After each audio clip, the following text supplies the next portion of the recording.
certamente não morrerão. Você acredita nisso? Se eu disser para você que você não vai morrer, você acredita? No entanto, essa história se arrasta desde o Jardim do Éden, com o primeiro engano, as palavras do pai da mentira. Veja o que está escrito em Gênesis capítulo 3, versos 2 a 4.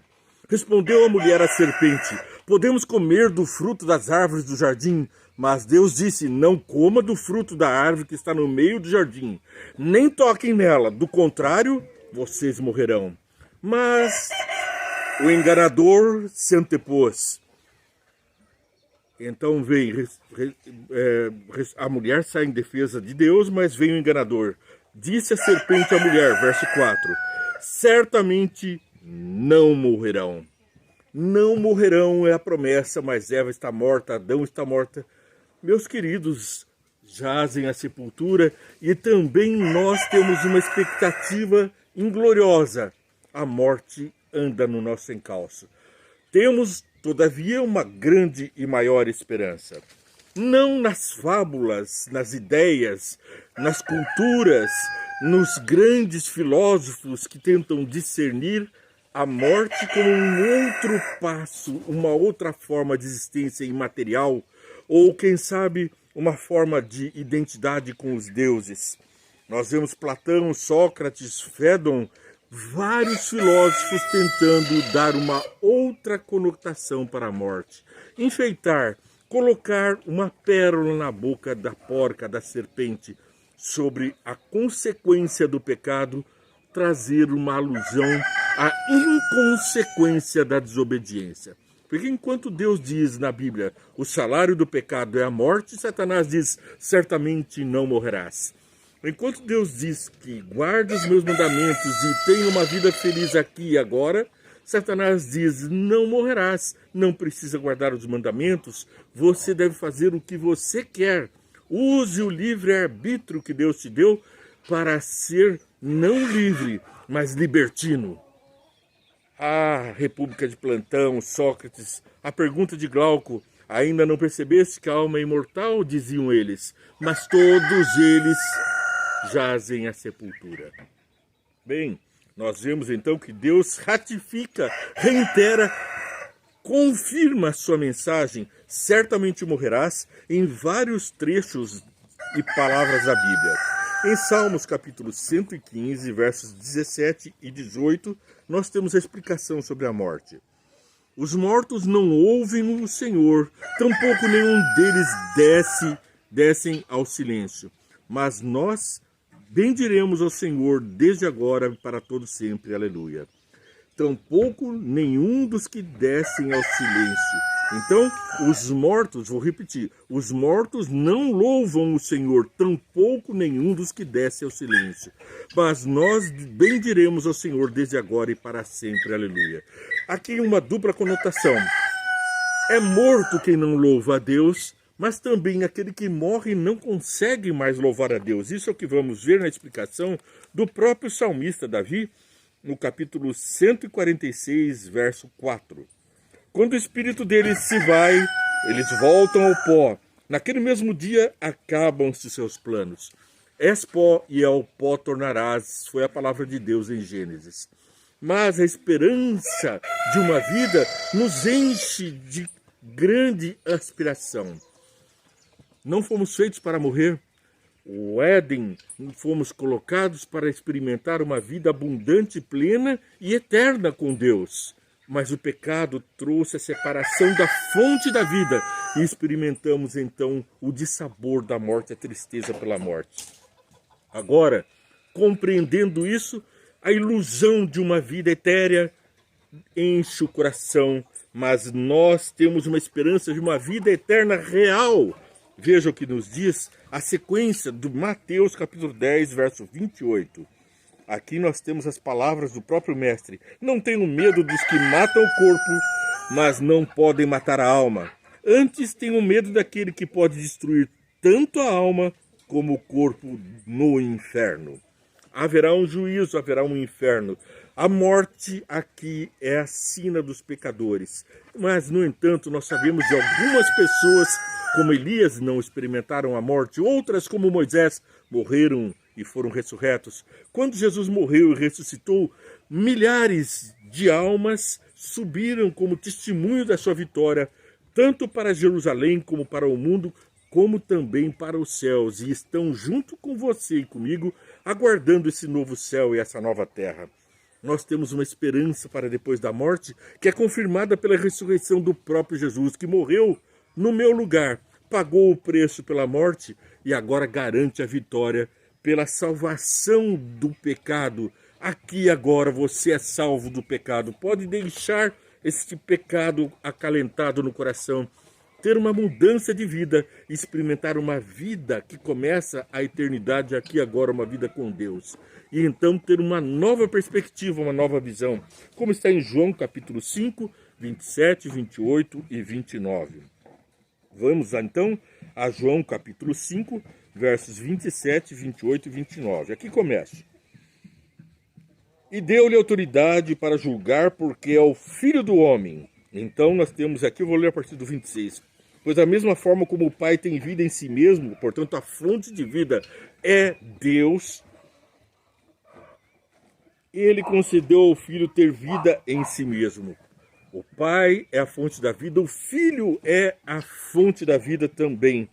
E deu-lhe autoridade para julgar, porque é o Filho do Homem. Não fiquem admirados com isto, pois está chegando a hora em que todos os que estiverem nos túmulos ouvirão a sua voz e sairão. E os que fizerem o bem ressuscitarão para a vida, e os que fizerem o mal ressuscitarão para condenados, para serem condenados. Escolhe, pois, a vida para que vivas e viva em abundância. Para isso, siga os caminhos do Mestre. Jesus obedeceu ao Pai, morreu e foi ressuscitado por seu próprio poder, garantiu a nós a salvação. Ele, o homem, esmagou a cabeça da serpente, e ele, o Cristo, o Salvador, o Redentor, o Eterno, se fez carne, habitou entre nós, venceu o mal e nos levará para lá, para a vitória também. Veja, o verso aqui confirma que os mortos não estão ouvindo agora. Pelo contrário, dos túmulos ouvirão, é no futuro. Eles não estão ouvindo agora, estão no descanso, estão no sono, aguardando o desfecho do juízo, ou para o bem, ou pelo mal que praticaram, o juízo eterno. 1 Coríntios, capítulo 15, versos 51 a 58, para encerrarmos o programa Vê e Entende de hoje. Você digita a hashtag Vê e Entende, curte e compartilha esse programa, segue o nosso canal, multiplica as bênçãos diante dos seus conhecidos, dos seus amigos, e amplia o poder dessa palavra.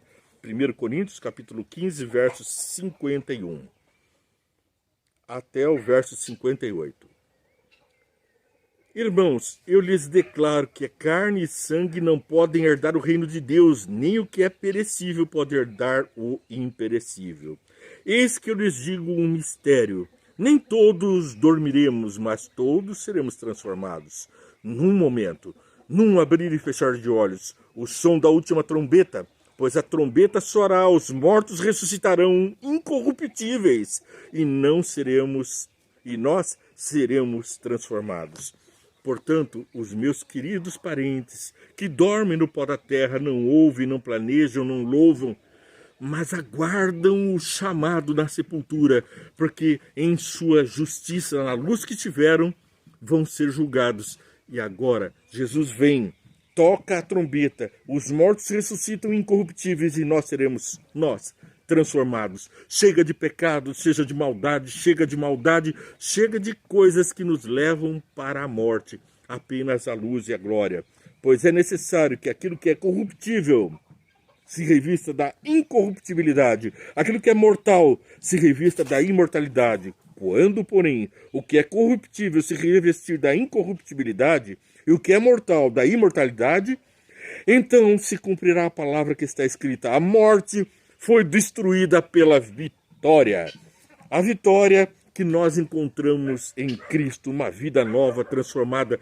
Agora estamos sendo transformados, mas na volta de Jesus, plenamente transformados, cheios da graça, da misericórdia e da vitória através da vitória de Cristo sobre o mal. Certamente esmagarei a cabeça da serpente, eis que vem e esmagarei a cabeça da serpente. Foi ela a causadora do engano, a que mentiu, certamente não morrerás.